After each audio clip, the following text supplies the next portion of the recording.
রাজনৈতিক অশান্তির মাঝে আবারও খবরের শিরোনামে ভাঙড়ে অশান্তির ঘটনা।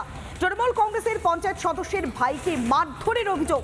আইএসএফ এর প্রতিষ্ঠা দিবস আজ, তবে তার আগেই আবারও সরগরম ভাঙড়ের রাজনীতি।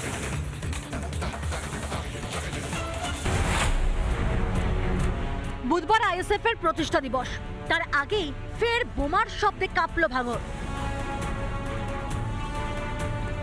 তৃণমূলের পঞ্চায়েত সদস্য ইব্রাহিম মোল্লার ভাই কামাল পুরকায়েতকে লক্ষ্য করে বোমা ছোড়ার অভিযোগ।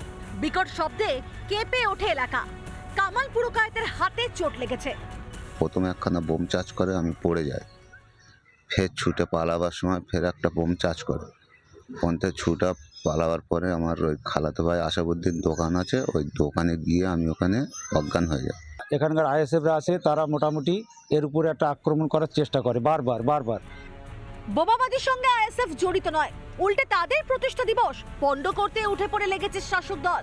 দাবি আইএসএফ এর, সাধারণ মানুষকে আতঙ্কিত করার জন্য এই চালতেবেড়ে অঞ্চলের একজন নেতা আছে তৃণমূলের, প্রতিনিয়ত সে সন্ত্রাসী কার্যকলাপ করে যাচ্ছে এবং মানুষকে আতঙ্কগ্রস্ত করার জন্য বিভিন্ন রকম কথাবার্তা বলছেন।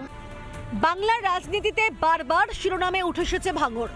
যে কোনো মূল্যে ভাঙড় দখল করতেই হবে, আগেই বলে দিয়েছেন তৃণমূলের সর্বভারতীয় সাধারণ সম্পাদক অভিষেক বন্দ্যোপাধ্যায়।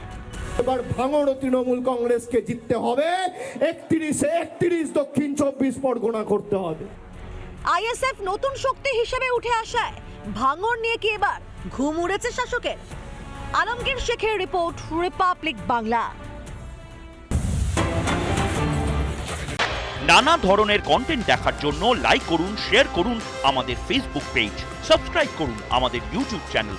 পাশাপাশি অন্যান্য ব্রেকিং নিউজের জন্য অবশ্যই চোখ রাখুন রিপাবলিক বাংলায়।